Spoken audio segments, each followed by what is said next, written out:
Le miroir déformant. Conte de Noël. Anton Tchekhov. Nous entrâmes dans le salon, ma femme et moi, on y sentait la mousse et l'humidité. Quand nous éclairâmes les murs, qui n'avaient pas vu la lumière durant tout un siècle, des millions de rats et de souris s'enfuirent de tous côtés. Une bouffée de vent s'engouffra, quand nous fermâmes la porte derrière nous, et agita des piles de papier dans les coins. Nous aperçûmes sur ces papiers des caractères anciens et des figures du Moyen-Âge. Au mur, verdis par le temps, pendaient des portraits d'ancêtres qui nous regardèrent avec sévérité et hauteur, avec un air de dire « Tu es à fouetter, mon petit !» Nos pas résonnaient dans toute la maison. À ma tour répondait un écho, celui-là même qui répondait jadis à mes aïeux. Et le vent hurlait, gémissait. Dans la cheminée, quelqu'un pleurait, et l'on sentait dans ses larmes le désespoir. De grosses gouttes de pluie battaient les fenêtres ternes et sombres, et leur bruit attristait. « Oh, ancêtre, ancêtre !» m'écriai-je, en soupirant profondément. « Et si j'étais écrivain, j'écrirais d'après vos portraits un long roman. » Chacun de ces vieux fut jeune autrefois, chacun ou chacune eut son roman. Et quel roman! Regarde par exemple, dis-je à ma femme, cette vieille, ma bisaïeule, cette femme laide, mal faite, eut une histoire extrêmement intéressante. Vois-tu là-bas ce miroir suspendu dans le coin? Je lui indiquai un grand miroir encadré de bronze noir, près du portrait de mon aïeul. Ce miroir a des propriétés magiques et a perdu ma bisaïeule.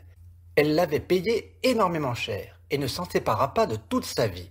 Elle s'y regardait sans cesse, jour et nuit. Elle s'y regardait même pendant ses repas.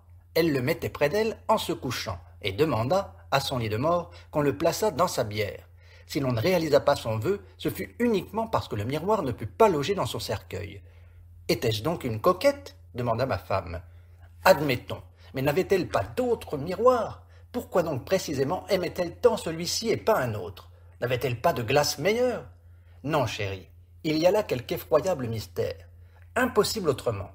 La légende dit qu'il y a un diable dans ce miroir et que mon aïeul ressentait un faible pour les diables. C'est évidemment une absurdité, mais il ne fait pourtant aucun doute que ce miroir, au cadre de bronze, ne recèle une force mystérieuse.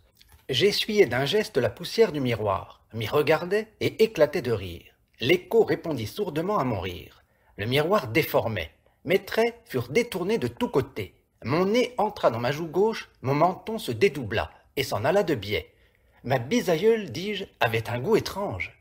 Ma femme s'approcha en hésitant du miroir et s'y regarda elle aussi. Et aussitôt quelque chose d'effroyable se produisit. Elle pâlit, se mit à trembler de tout le corps et poussa un cri. Le bougeoir, glissant de ses mains, roula à terre et la bougie s'éteignit. Les ténèbres nous enveloppèrent. J'entendis au même instant quelque chose de lourd tomber sur le parquet. Ma femme venait de s'évanouir. Le vent gémit encore plus plaintivement. Les rats coururent de tous côtés, les souris grouillèrent dans les papiers. Mes cheveux se dressèrent et se mirent à remuer quand une persienne se détachant de la fenêtre tomba dehors. La lune apparut à la fenêtre. Je saisis ma femme, l'étreignis et l'emportai hors de la demeure de mes ancêtres. Elle ne reprit connaissance que le lendemain soir. « Le miroir !» dit-elle en revenant à elle. « Donnez-moi le miroir. Où est-il » Elle resta toute une semaine ensuite sans boire, ni manger, ni dormir. Elle demandait sans cesse qu'on lui apportât le miroir. Elle sanglotait, s'arrachait les cheveux, s'agitait, et quand le docteur déclara qu'elle pouvait mourir de faim et que sa situation était extrêmement critique, je surmontai ma peur, redescendis et lui rapportai le miroir de ma bisaïeule.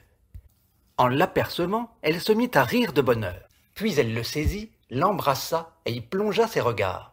Il y a déjà plus de 10 ans qu'elle s'y regarde sans cesse, sans pouvoir s'en détacher un instant. « Se peut-il que ce soit moi ?» murmure-t-elle. Et sur son visage s'étale avec de l'incarnat une expression de béatitude et d'extase. « Oui, c'est moi.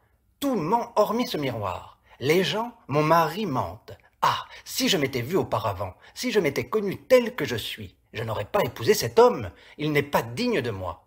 À mes pieds doivent être les plus beaux, les plus nobles chevaliers. » Un jour, me trouvant derrière ma femme, je regardai inopinément dans le miroir, et je découvris l'effroyable secret.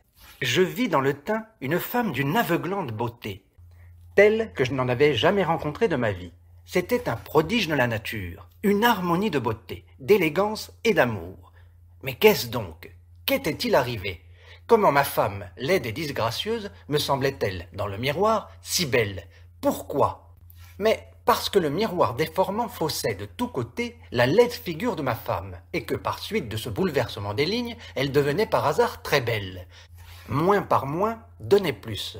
Et maintenant, ma femme et moi, nous restons tous les deux devant le miroir, et nous nous y regardons sans nous en détacher un instant. Mon nez escalade ma joue gauche, mon menton se dédouble et s'en va de biais, mais le visage de ma femme est ravissant. Et une passion folle, enragée, s'empare de moi, et je ris sauvagement. Et ma femme murmure d'une voix que l'on entend à peine. « Comme je suis belle !